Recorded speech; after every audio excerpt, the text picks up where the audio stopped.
Hello and welcome back to another Sims 3 speed build video.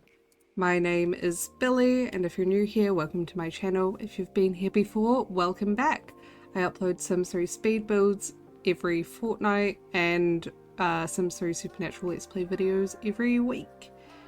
So today we are building a dark cottage, a very small 1-bedroom, 1-bathroom home. Yeah.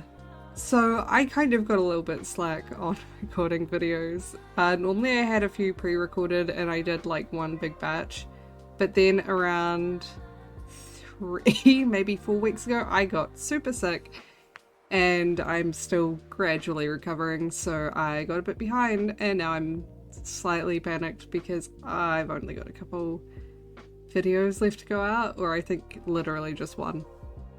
So I want to do a bigger build at some point, but that's not going to happen until I have a little bit more time. So this week we are back to cottages, but this one's a bit of a different one. It's not gloomy per se, but it's a bit more subdued, a bit darker, and I thought it was fitting given this video is going to be going up around Halloween. I think actually on Halloween for most people.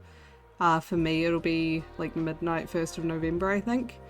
So yeah, thought it fit the theme and the timing, so hopefully everyone enjoys it.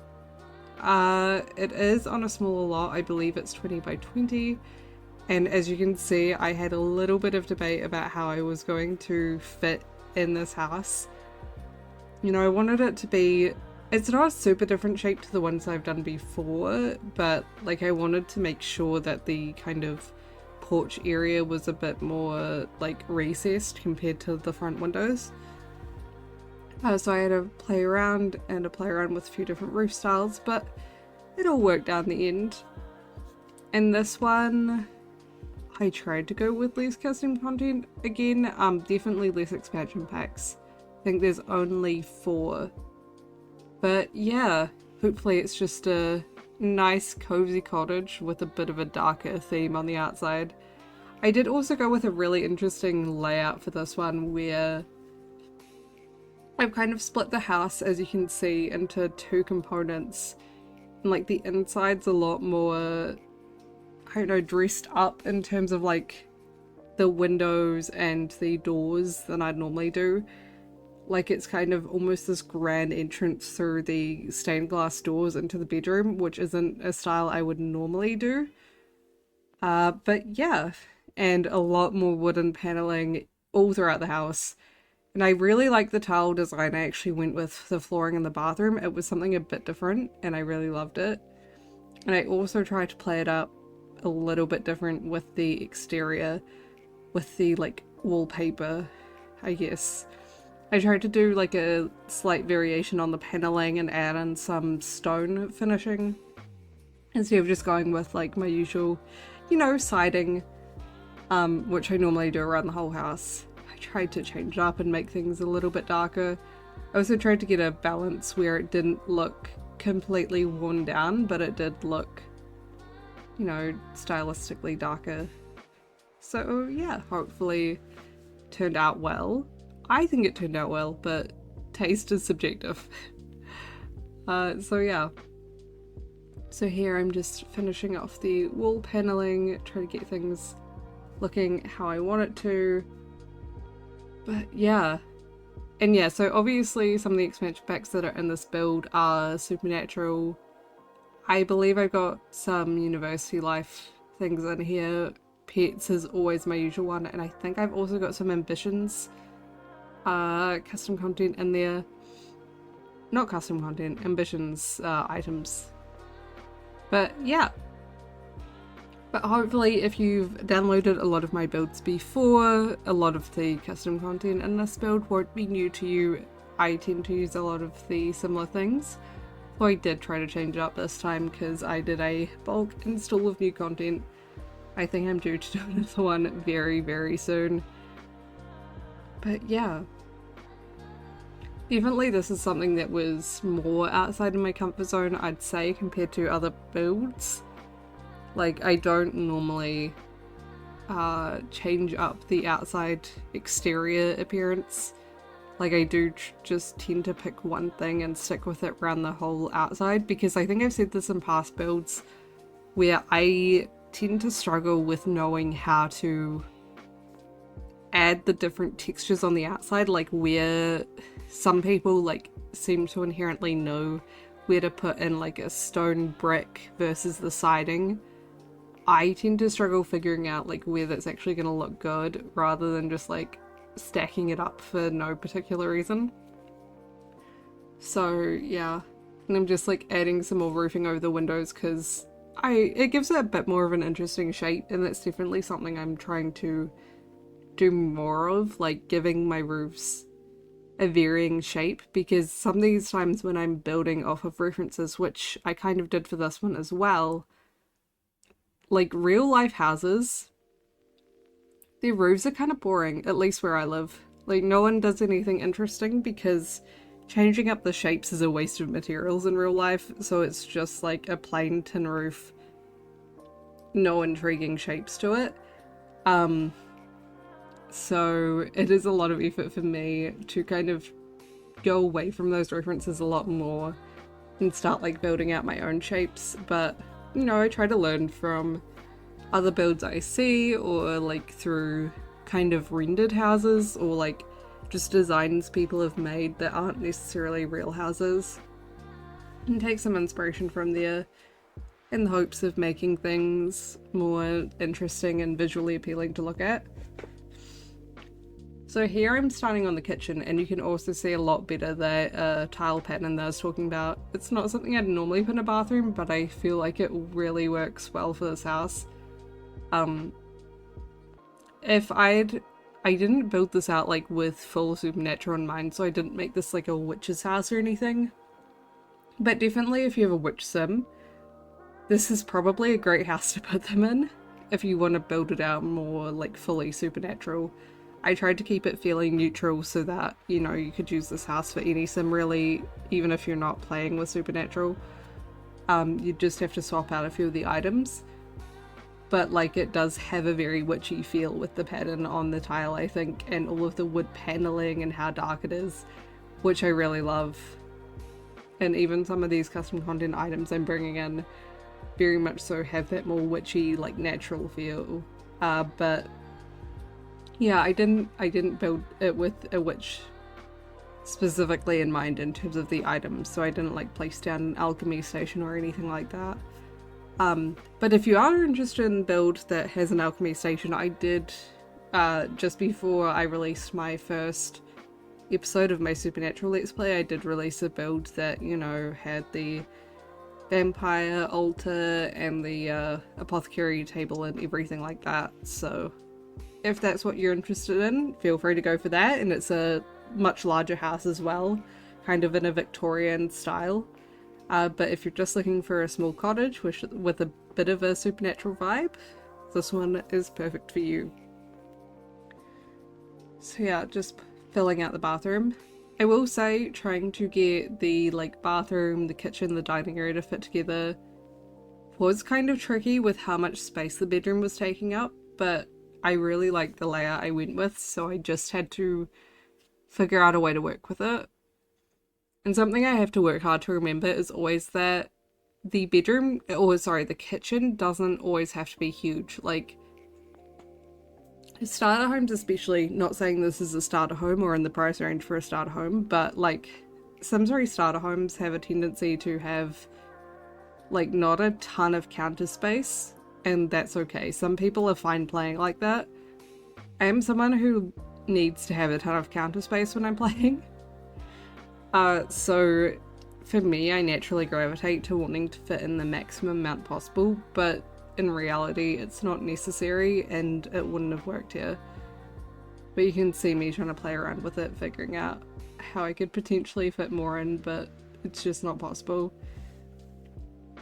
I am glad I managed to fit in that little like desk on the wall though, because I thought that was super cute, and I knew I definitely needed it in the build. But you could see I'd moved it around a fair bit, figuring out if I could put it in the bedroom or like where in that living area it could fit. But I'm happy with how it turned out. I'm just chucking down all the curtains everywhere. It's always good when I don't actually forget the curtains. Sometimes I forget them right until the end and have to go place them in afterwards. But yeah. And yeah, I had to give a good big bookshelf and a very old-timey TV. And man, I had so much trouble with textures this time. I don't know what my game was doing. It just wanted to glitch everything out for some reason. But I got there in the end. That's all that matters. But yeah, so this was definitely one of my shorter builds to make, at least. So you might be seeing a few more cottages depending on what my workload gets like, or how much I recover from being sick. I'm sure my voice is still off, or like my nose is still blocked. I can feel it. You might hear the occasional quiet cough. Gradually trying to get better, but not optimal for voiceovers, but I'm like well and truly out of videos at this point, so I can't hold off any further. I did try and get very interesting with the rugs in this build. It was a bit of a challenge and I had to spend so much time looking through, but like I did want them more like designed, like I think they're almost like meant to be Turkish style rugs, because I just felt it really fit the theme to have the more antique style rugs that are like more fancy in the house instead of just, you know, chucking down a bunch of fur rugs, which like are fine, but they don't really fit the like really intricate vibe of this. And yeah, putting down a lot of those neoclassical paintings and French paintings that I downloaded, all from the same creator. They're very good. It's nice to have more of those like classical, like country and old-fashioned paintings, because we don't have enough of them in the game, and not in those like different sizes, so they're really good. Yeah, putting down a bunch of flowers. I actually remembered I could use the windowsills on the recessed windows, which is really nice. And yeah, so putting down more plants. I did use most of the ones I normally do, but I tried adding in quite a few extra. So some of them might be new, some of them might be ones I've used quite recently in my like last batch of builds, I think. And of course had to put in one of those anemone candles. As usual, I've begun to really love those because I do like that you can actually light them. But yeah. I'm just filling out the living area with decoration. This is definitely like a very good build for like a bookish sim, someone who loves reading and really is like stay at home, cozy vibes.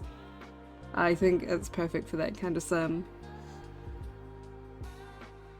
But yeah, and the living area definitely feels super cozy. I think it's not the normal way I'd orient it, but it's very much so perfect for this build.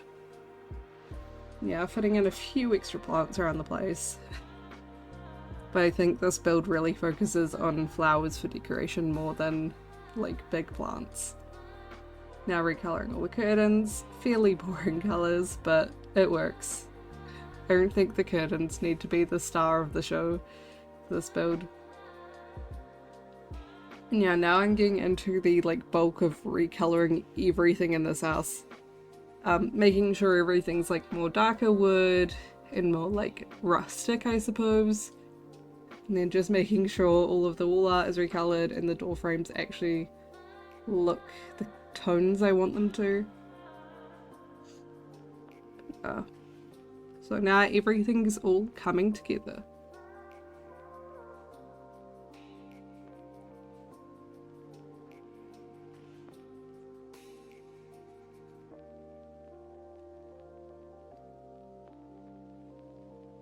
But yeah.